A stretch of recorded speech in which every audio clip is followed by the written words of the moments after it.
Welcome to the internet's favorite form of entertainment. Watching people completely lose their It's a bigger picture and you can't Photoshop me out. Some retard asked me why Aiden never shout me out. Like I'm supposed to give a We used to call it rage. Now it's just called content. Your boss yells, you throw a chair. Congratulations, you're trending now. We look away, we share it, we laugh at it. But beneath all of the memes, beneath all of the shock value and the guilty laughter, there's a mess that nobody wants to talk about. It's almost like we're designed to snap, like there's some sort of twisted poetry in watching the pressure build until someone or something finally breaks. Maybe I am just going crazy. Maybe I am. But what if these viral moments aren't just random failures of self-control? What if they're just symptoms of something that's a much bigger problem for society? A society that manufactures pressure but eliminates release valves. So what exactly is crashing out? So let's talk about what is a crash out. So I looked it up on the dictionary and it basically said that it's someone that will risk their future without thinking about the consequences. What does it mean to crash out? Hi, I'm Jessica and I teach you TikTok slang. When you're about to crash out, that means something just made you so mad or upset, you're about to make a decision that you might regret later. Some examples of crashing out, in my opinion, would be like your soccer team is losing and you just start a random fight with a guy in the stands that roots for the opposing team without fully considering that like you might get arrested. Yo, he's about to crash out. Oh my God, yo, he's about to crash out. Yo, I crashed out yesterday. No, you didn't. No, you didn't. You do not know what crash out means. Crashing out actually means something that you're willing to die about, bro. That's what crashing out used to mean before y'all just twisted it. Y'all will see someone get slightly angry, slightly pissed off and be like, yo, oh my God, he's crashing out. No, he's not. No, he's not. He's just a little agitated, bro. He's just in a mood swing. Relax. Psychologically speaking, it's a failure of emotional regulation. But in everyday terms, it's when your coping mechanism collapses under pressure. You've seen it, maybe you've done it. It could be as simple as the friend who got fired after cussing off their boss. But you can't do this to me. I started this company. You know how much I sacrificed? The friend who follows someone home after getting cut off. Or it could be as deadly as the quiet kid who's been bullied for months finally swinging back. Not just fighting back, but fighting back with scary intensity that surprises everyone. Maybe even going as far as turning into a school, you know what. In some cases, we laugh at these moments because they're relatable. We're all one bad day away from being that person in that viral video. But what's not so funny is that we're building a society that manufactures these breakdowns, then punishes people for having them. It's kind of like we've created a pressure cooker, removed the valves, and then act shocked when it explodes. But you see, it's more than that. Let me tell you about 4 young men whose stories reveal something deeper about crashing out. These aren't just random cases I pulled from headlines either. These are patterns, emotional blueprints that repeat themselves over and over again. First, we have Carmelo Anthony. Carmelo Anthony was a 17-year-old straight-A student and team captain of Frisco Centennial High School. College scouts were watching him, teachers praised him. He had the kind of future that most parents dream about for their children.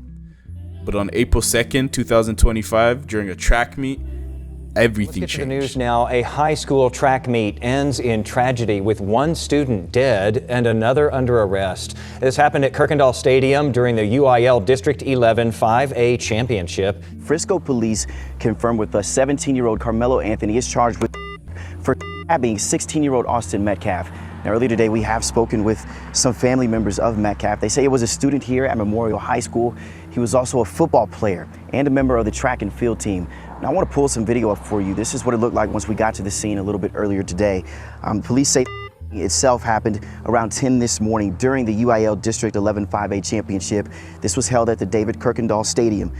A simple dispute escalated in seconds. Another student, Austin Metcalf, told Carmelo to move from under the tent. More words were exchanged, which led to Carmelo saying, "Touch me and see what happens." Carmelo warned him, and when Metcalf grabbed him, Carmelo went back, pulled out a knife, stabbed him once in the chest. Metcalf died at the scene, and when police arrived, Carmelo didn't run. He simply asked if Metcalf would survive and if his actions would be considered self-defense. He said, and I quote, "I did it. One moment, one decision, 2 lives destroyed." Now for Tamor McIntyre, known as TK. He was born in the year 2000 to parents affiliated with Crip gangs. His father was incarcerated during his childhood, and his family moved from California to Texas to seek a better environment for him. We ran away. We had to run away. That's why all this shit happened, because it was not like even good when we came to our dads. You feel me? Like, not even like that. Like, a lot of dudes don't try with their kids and shit. Like, so I give my dad that. I'm not saying he's a terrible dad, but hey, bro, like, life was messed up. Like, we kind of like, it was abuse going on in our home. We had to leave. You know, our mom kicked us out too. So basically, like, I ended up, Tamar was bouncing around places, and that's how this shit happened. You feel me? By 16, TK was showing real promise as a rapper, but without proper guidance, his life took a tragic turn. I seen 4 people come in with guns and masks and hoodies, and then they came straight into my room. He became involved in a home invasion that resulted in a and was immediately placed under house arrest. But then he cut off his ankle monitor and fled. And while on the run, he recorded his song, The Race, a song that talked about evading law enforcement that ironically peaked at number 44 on the Billboard Top 100. You see, as his music career was taking off, he was spiraling deeper into violence. Involved an exchange of words between 2 carloads of people who just left a party, New Year's morning 2016. In 2017, 23-year-old photographer Mark Anthony Saldivar during a robbery attempt just outside of a Chick-fil-A in San Antonio. The dispute was over so-called photography equipment and $30. Today, TK is serving a concurrent sentence of 55 and 80 years in prison. A once promising career exchanged for a lifetime behind bars. Then we have Daryl Gentry, otherwise known as B2B Savage. B2B Savage was a 26-year-old rapper from San Antonio as well, with genuine talent and potential. In February 2023, he and his girlfriend were involved in a self-defense shooting during an attempted robbery at their apartment. Instead of moving past the incident, he leaned into it, posting graphic photos of the bloody crime scene on social media and discussing it in a widely viewed interview. So did they come in and pick up the body? And I mean, essentially there's still blood all over your apartment. Yeah, they didn't even clean up. They just grabbed them and left. Okay, have you cleaned up the apartment since then? Yeah, cleaned up and left. So I did what I did. On March 29th, 2023, just days before his death, he returned to the scene of the shooter, posting selfies with his jewelry lingering in the bloodstains, an act of quote-unquote clout chasing that made the already dangerous situation even worse. The next day, on March 30th, B2B Savage was in a targeted drive-by shooting. Like, it's like not hitting me, but it's hitting me, and like I'm like getting these like, I noticed like my Instagram like start saying like people are sending me like stuff and tag me on something, and then like what confirmed it is when his boy calls me and he's like, nah, like it's him, and I'm trying to figure out like how everybody knows, and I'm like how you like, it's an article, people are like posting some video, sending me some video of him, and then like that's when I got like another call, and it's like the investigator. I had a voicemail from the investigators saying they was like trying to reach his family and next of kin and everything. The alleged shooter was Montrell Leonard Burley, a 40-year-old gang member and friend of the man that B2B Savage had in self-defense earlier. You see, he went from posting about violence to becoming a victim of it, and the entire cycle took place in less than 24 hours. And then we have Luigi Mangione. He was the definition of privilege and potential. the grandson of a wealthy real estate developer. He attended an elite prep school in Baltimore before studying business at the University of Pennsylvania. He was quiet, intelligent, and seemingly well-adjusted. Luigi didn't fit the profile of a violent extremist, but beneath the surface, something was changing. He became increasingly disillusioned, embracing a form of online traditionalism and developing nihilistic worldviews. His radicalization wasn't overtly political. It was sort of like a creeping sense of alienation, a growing frustration with societal structures, and particularly the American healthcare system. On December 4th, 2024, Luigi stalked and fatally shot 50-year-old Brian Thompson, the CEO of United Healthcare. Overnight, police releasing 2 new images of the person of interest in the killing of United Healthcare CEO Brian Thompson. The person seen inside what appears to be a taxi cab, and in another photo walking next to a vehicle. It comes after police recovered this backpack in Central Park, believed to be linked to the person of interest seen in surveillance video.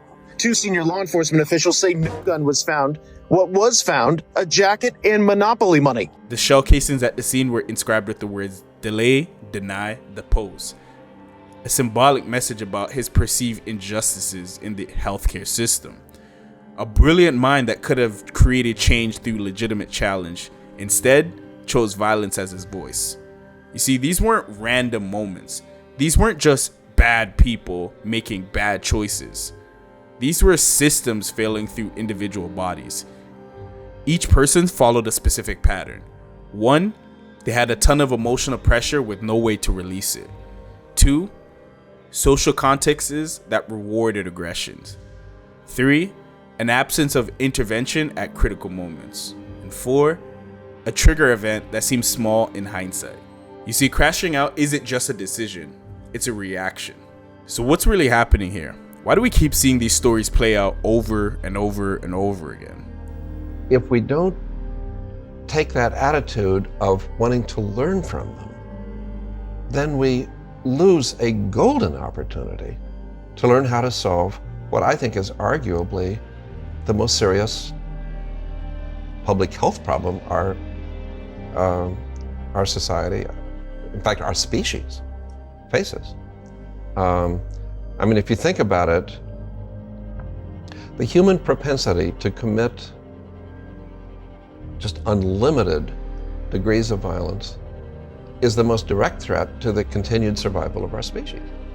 According to psychologist Dr. James Gillian, who studied violence for decades, all violence is an attempt to replace shame with self-esteem. That's not an excuse, it's a diagnosis. We've built a society that manufactures these breaking points through 4 critical failures. Male silence. From an early age, boys learn that emotional expression equals weakness. Man up, don't cry, tough it out. These are just phrases, but in a way, they're also programming. Men are significantly less likely to seek mental health services. They're also far more likely to externalize stress through aggression. You see, the math is simple. Feelings denied don't disappear, they intensify. We also have the lack of de-escalation education. You see, we teach calculus, but not conflict resolution. We require chemistry, but not emotional intelligence. When was the last time you saw a school curriculum that included how to cool down when you're heated? Or what do you do when someone disrespects you? Or how do we process rejection without violence? Instead, our default instruction is just to walk away. Trial's over, Frank. Walk away. Advice that ignores the complex social dynamics of the status, face-saving, and perceived lack of respect that drives these conflicts. There's also the absence of mentorship.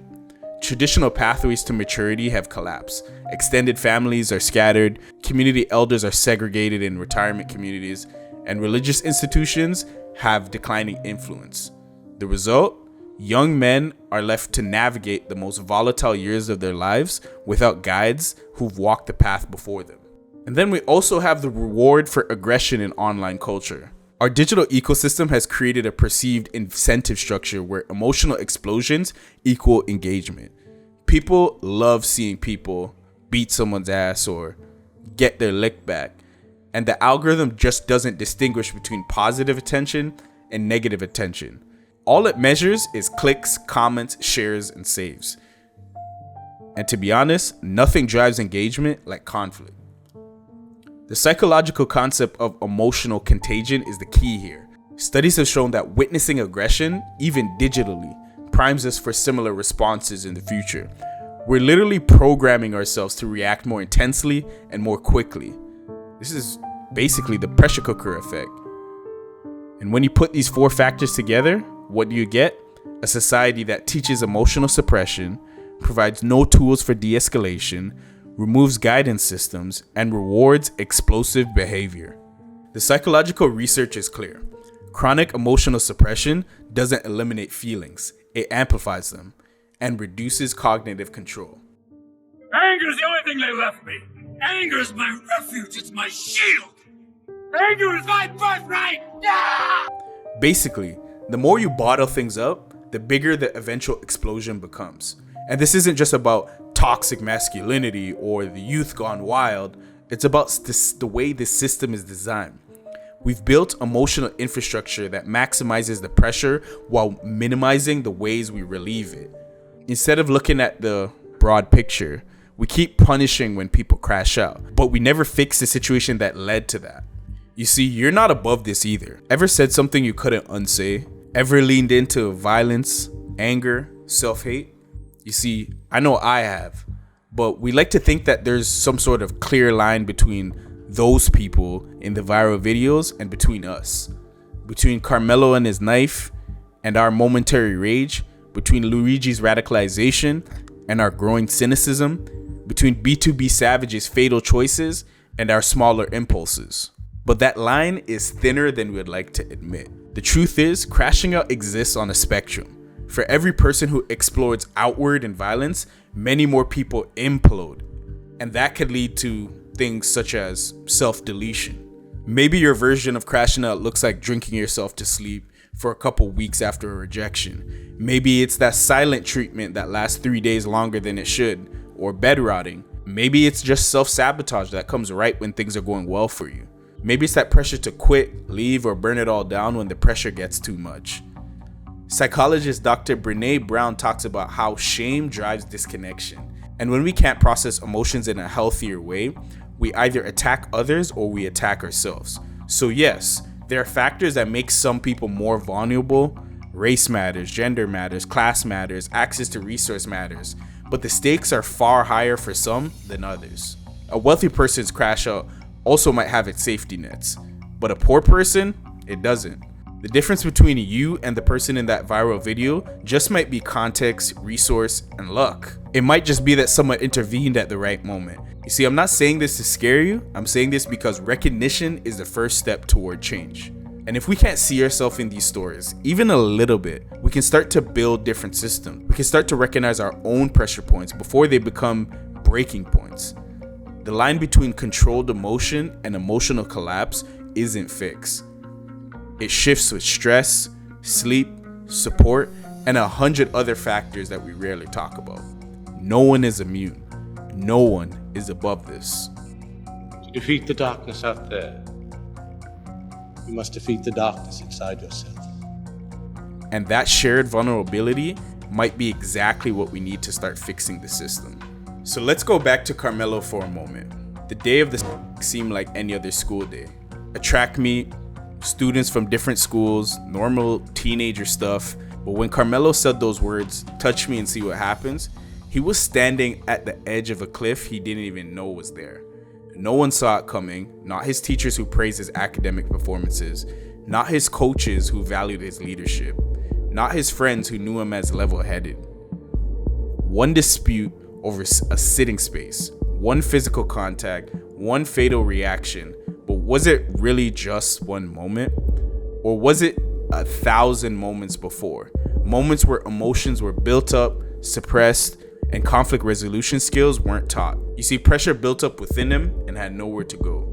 We call these moments snaps, as if they just happened without any warning. But you see, they didn't just snap. They erode, they crack, and they wear down over time until the breaking point becomes inevitable. For less serious situations, we laugh at people who crash out. But when you think about it, we built the road. And if we don't change the path, someone else will crash out even worse next. It's going to continue to happen. The question won't be whether there'll be another Carmelo or another TK or another Luigi or another B2B Savage. The question is, what are we doing to prevent this? What conversations are we having with young men in our lives? What kind of skills are we teaching in our schools? What kind of systems are we building in our communities?